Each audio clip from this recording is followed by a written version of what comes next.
You're crazy, Nate. Fighting storms won't help, Carol snapped long ago, a tired captain holding onto a failing boat, not knowing one choice would bring danger. At dusk, he faced a wild storm to pull a strange ship from deadly rocks, water crashing hard against him. Days later, huge Navy ships followed him quietly, their dark shapes promising big trouble ahead. Hello, everyone. Welcome to Narrative Whispers. Today, I'm going to tell you another heartwarming story. So let's dive into it. The salt-laden wind whipped across Nate Carver's weathered face as he guided his charter boat, the Sea Whisper, through the familiar channels of Blackwater Bay. At 43, his once dark hair now carried streaks of silver, like the foam that capped the waves on stormy days. His hands, calloused from years of handling ropes and nets, rested comfortably on the wheel as he navigated the waters he'd known since childhood. Today's passengers, a family of 4 from some inland city, marveled at the coastal views, pointing excitedly at a pod of dolphins that briefly surfaced alongside the vessel. Nate smiled faintly, but his eyes remained fixed on the horizon, where dark clouds were beginning to gather. He'd need to cut this tour short. His instincts, honed by nearly 2 decades at sea, warned of an approaching storm. "Folks, we're gonna have to head back a bit early today," Nate announced, his voice carrying the slight drawl characteristic of the local fishing community. He gestured toward the darkening sky. "Weather's turning, and trust me, you don't want to be caught out here when it hits." The father of the family, a tall man with sunburned shoulders, opened his mouth as if to protest, but a distant rumble of thunder silenced any objection. The children, a boy and girl who had been tossing bread to screaming seagulls, looked disappointed but not fearful. Nate had seen real fear on tourists' faces before, when sunny skies transformed too quickly into threatening squalls, leaving them far from shore with waves crashing over the gunnels. He wouldn't allow that to happen today. Turning the wheel, he adjusted their course back toward the weathered wooden dock that served as home base for Carver Coastal Tours, the business he'd built from scratch after leaving his father's commercial fishing operation. Back at the marina, Nate secured the Sea Whisper with practiced efficiency, apologizing to his customers as he handed back half their payment. "Nature doesn't care about our schedules," he explained with a shrug, helping the mother down onto the dock. "Come back tomorrow if you're still around. Weather should clear by then." After waving goodbye to the departing family, Nate stood alone on the creaking boards, studying the approaching storm front. The wind had picked up considerably, causing the smaller boats to strain against their moorings. Fellow captains hustled about, adding extra lines and removing loose items from decks. A familiar figure approached from the harbor master's office. Mike Donnelly, an old friend who'd grown up working these same waters. "Going to be a rough one, Carver," Mike called out, clutching his weather-beaten cap to prevent it from becoming airborne. "National Weather Service just upgraded it to a tropical storm warning. They're saying everyone should stay put for at least the next 12 hours. Nate nodded grimly, mentally calculating the impact of another canceled day of tours on his already strained finances. The season had been disappointing, with fewer tourists than expected and rising fuel costs eating into his margins. The bank had sent a third notice about his loan payments last week, a piece of mail he'd stuffed into a drawer rather than face its implications. "Guess I'll batten down and catch up on some maintenance," he replied, forcing a smile. "Could use the time to fix that troublesome fuel gauge." But as Mike continued toward other boats to spread the warning, Nate's smile faded. The truth was, he couldn't afford replacement parts right now, let alone another day without income. With a heavy sigh, he turned toward the small office he maintained at the end of the dock.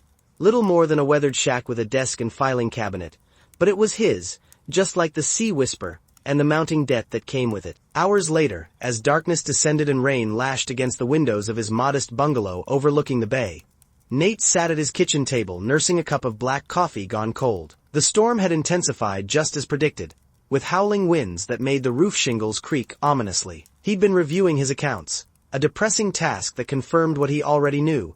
Without a significant change in circumstances, he'd lose everything within 3 months. 15 years of hard work, endless hours on the water, and careful saving, all washing away like footprints on the shoreline. His ex-wife Carol had warned him years ago that the charter business was too unpredictable, too dependent on factors beyond his control. "You should have listened," he muttered to himself, pushing away the ledger book with its columns of troubling numbers. The sudden blaring of the emergency radio on his counter startled him from his gloomy reflections. "Coast Guard alert. Vessel in distress approximately 2 nautical miles east of Blackwater Point," restricted zone. All available rescue craft respond. Nate frowned, moving quickly to turn up the volume. The restricted waters beyond Blackwater Point had been off-limits to civilian craft for years. Something about naval testing operations, though rumors among local fishermen suggested more secretive activities. Whatever the reason, the area was clearly marked on every chart, and straying into those waters carried hefty fines. For someone to be there now, in this weather, Nate glanced out his rain-streaked window toward the turbulent bay, his conscience already battling with common sense. The Coast Guard station was 30 minutes away, their response time lengthened by the ferocity of the storm. Whoever was out there might not have that long. Damn it, Nate growled, grabbing his heavy weather gear from the hook by the door. He knew these waters better than anyone, every hidden shoal, every treacherous current. If someone needed help, waiting wasn't an option. 10 minutes later, he was at the marina, the driving rain nearly blinding him as he untied the Sea Whisper and fired up its engines. The other boats strained and rocked violently at their moorings, but none showed signs of preparations for departure. No one else was foolish enough to venture out in these conditions. Maybe I've finally lost my mind, he muttered, pushing the throttle forward. The boat lurched ahead, immediately buffeted by powerful waves that sent spray cascading over the windshield. Gripping the wheel with white-knuckled determination, Nate guided his vessel out of the protected harbor and into the full fury of the storm. The journey to Blackwater Point was a brutal test of Nate's seamanship. Waves crashed over the bow, threatening to swamp the Sea Whisper with each massive swell. The darkness was nearly complete, broken only by flashes of lightning that momentarily illuminated the churning sea in stark relief. Rain pelted down so hard it felt like gravel hitting his exposed skin. Yet Nate pressed on, guided by the boat's radar and his intimate knowledge of these waters. As he approached the invisible boundary of the restricted area, he hesitated briefly, years of respecting maritime rules causing him to pause. Then another lightning flash revealed something in the distance, a dark shape being tossed mercilessly by the waves. Decision made, Nate pushed forward, crossing into forbidden waters without further hesitation. Drawing closer, he could now make out a sleek vessel perhaps 40 feet in length, its design unlike the fishing or pleasure boats common to the area. It appeared military in nature, though it bore no visible markings or lights. The craft was drifting dangerously, clearly disabled, heading toward a notorious outcropping of rocks that local fishermen called the Teeth. Without swift intervention, the vessel would be torn apart within minutes. Nate maneuvered the Sea Whisper alongside, fighting the surging waves that threatened to smash the boats together. "Hello!" he shouted over the howling wind. "Need assistance?" For a moment, there was no response, and Nate wondered if the craft might be abandoned. Then a hatch opened, and a figure emerged, a man in dark clothing, his features difficult to discern in the storminess. "Electrical system failure," the man called back, his voice barely audible above the storm's fury. "Engines dead." Nate nodded, quickly assessing the situation. There was no time for detailed planning. The rocks loomed ever closer with each passing moment. "I'll throw you a line," he shouted, already moving to retrieve a heavy tow rope from its storage compartment. "Secure it to your bow cleat."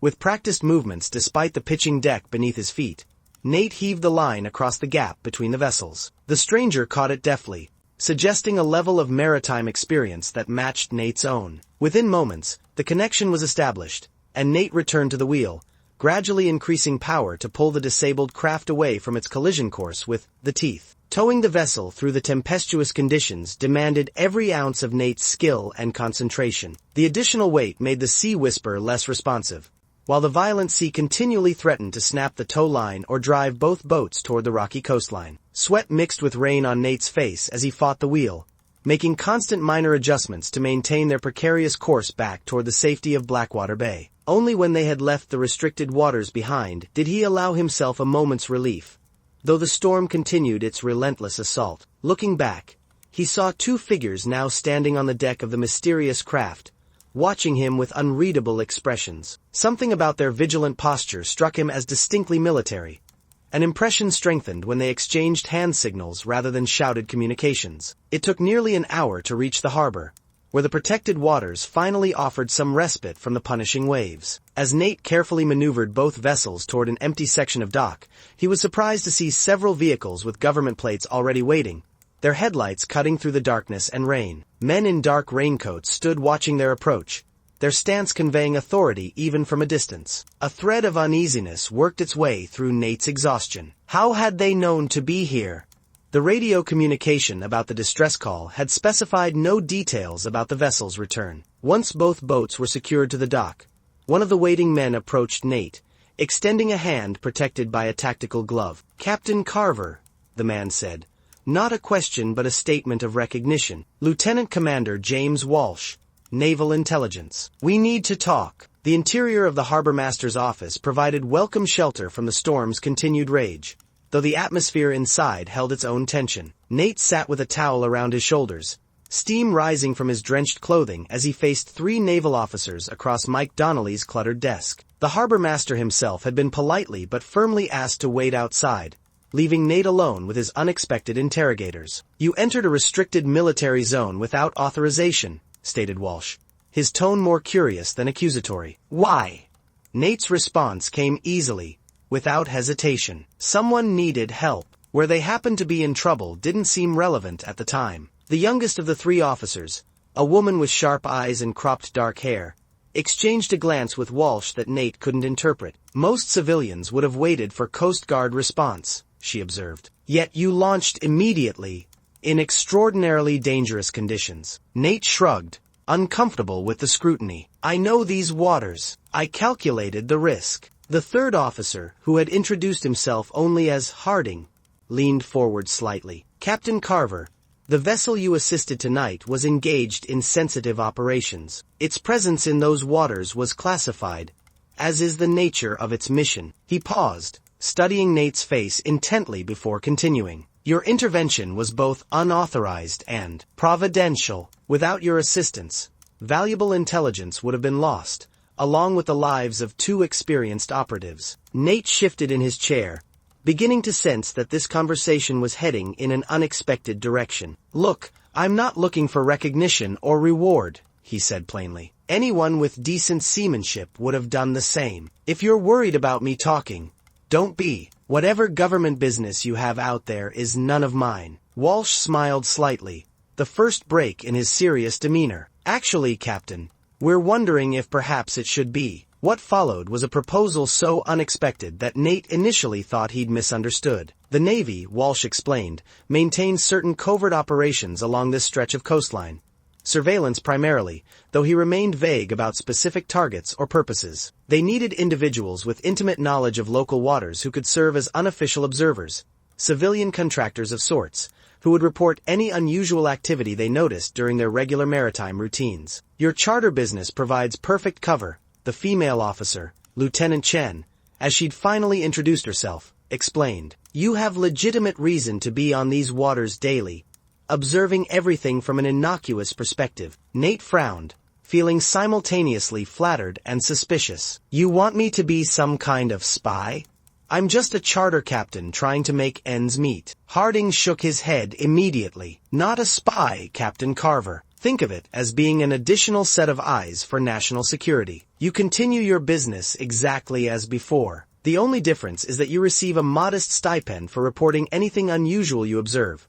Foreign vessels where they shouldn't be, suspicious transfers between boats, diving activity in unusual locations." He slid a folder across the desk. "Of course, there would be other benefits. Government-sponsored charters when tourist business is slow. Priority access to maintenance facilities. Perhaps even some assistance with your current financial difficulties." At this last comment, Nate's eyes narrowed. They'd obviously investigated him thoroughly before making this offer, knowing precisely where to apply pressure. Yet despite his instinctive resistance to being manipulated, he couldn't deny that the arrangement might save his business, and with it, the independent life he'd built. Dawn broke clear and calm, as if the previous night's tempest had been nothing but a fevered dream. Nate stood on the deck of the Sea Whisper, coffee mug in hand, watching the sun paint the eastern horizon in shades of crimson and gold. The mysterious vessel was gone, having departed under its own power sometime before first light, its electrical issues apparently resolved with suspicious rapidity. Only the business card in Nate's pocket, bearing a simple phone number and the name Walsh, confirmed that the night's strange encounter had been real. He had until the end of the week to provide his answer, though in truth, His decision was already made. The financial relief alone would be salvation, and the work they asked of him seemed straightforward enough. Besides, he'd always considered these waters his domain, his responsibility. If threats lurked here, smugglers, spies, or worse, wasn't it his duty to help protect them? The weeks that followed brought subtle but significant changes to Nate's daily routine. Twice weekly phone calls to a secure number, reporting observations that might once have seemed trivial. Unfamiliar boats lingering near shipping channels, unusual diving activities, foreign vessels showing interest in the naval base visible across the bay. Occasionally, he would receive instructions to alter his charter route slightly, to pass certain areas at specific times. His passengers never noticed these minor deviations, too engrossed in watching for dolphins or learning to cast fishing lines. As promised, government charters filled gaps in his schedule.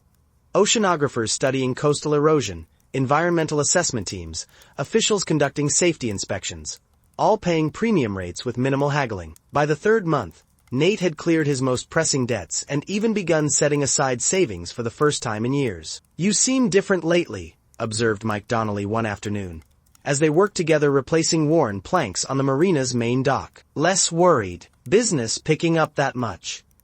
Nate continued hammering, avoiding his friend's perceptive gaze. "Just diversifying a bit," he answered vaguely. "Found some corporate clients, government researchers, steadier income than tourists." Mike nodded, apparently satisfied with the explanation, though Nate sensed his curiosity remained. Maintaining secrecy was perhaps the most challenging aspect of his new arrangement, especially in a small coastal community where everyone knew everyone else's business and livelihoods were frequent topics of dockside conversation. He'd been instructed to tell no one, not even family, about his connection to naval intelligence. "Loose lips sink ships," Walsh had reminded him during their last meeting, the old World War II slogan delivered with a seriousness that underscored the potential consequences of indiscretion. On a crisp autumn morning 6 months into his clandestine role, Nate was guiding the Sea Whisper through a particularly beautiful stretch of coastline, pointing out a historic lighthouse to his passengers, a retired couple celebrating their anniversary, when he noticed something unusual. A small cabin cruiser was anchored in a cove generally avoided by local boaters due to its rocky bottom and tricky currents. What caught Nate's attention wasn't the boat's location, however,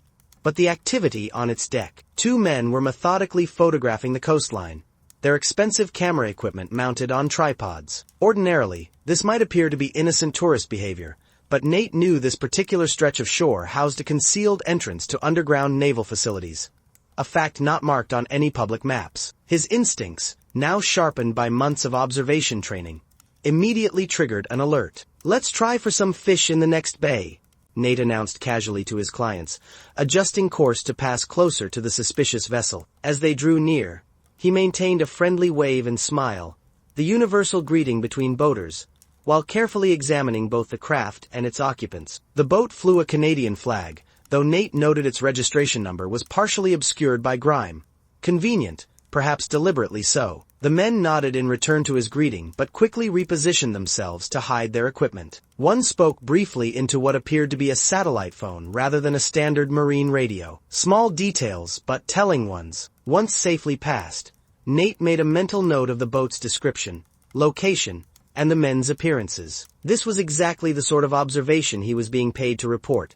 Seemingly innocent activity that didn't quite fit the expected patterns of these waters. That evening, after securing the Sea Whisper and bidding farewell to his satisfied customers, Nate made his report from the privacy of his home using the encrypted satellite phone Walsh had provided. The response was immediate, a simple acknowledgement followed by a request to maintain his normal schedule in the coming days, as if nothing unusual had occurred. But 3 days later, while refueling at the marina, Nate noticed a news item playing on the television in the harbor store.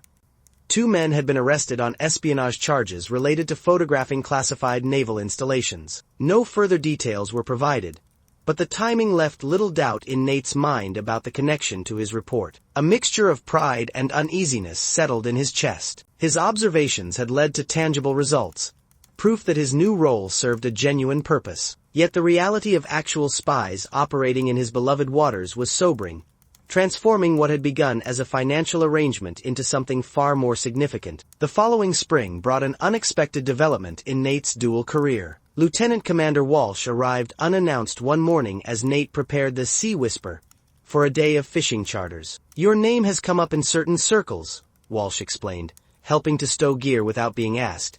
A gesture that spoke to his own maritime background. Your observational skills, knowledge of local waters, and ability to operate effectively without drawing attention have been noted. We have a proposal, the offer once explained. Both surprised and intrigued Nate. Naval Intelligence wanted him to occasionally assist in training new operatives, teaching them the subtleties of coastal observation, the differences between normal and suspicious maritime behavior, the art of maintaining cover while gathering information. These people have academic training, technical skills, Walsh said. What they lack is your practical experience, the intuition that comes from years on these waters. You can teach them things no classroom ever could. Nate's first training session took place aboard the Sea Whisper, disguised as a simple fishing charter. His 4 clients were actually junior intelligence officers, their youthful enthusiasm poorly concealed beneath attempts at casual demeanor. First lesson, Nate announced as they cleared the harbor, is that you're trying too hard to look like tourists. Real tourists don't scan horizons systematically or check vessel registrations while pretending to watch seagulls. The youngest of the group, a freckled redhead who reminded Nate of his nephew, blushed visibly. How did you know that's what I was doing?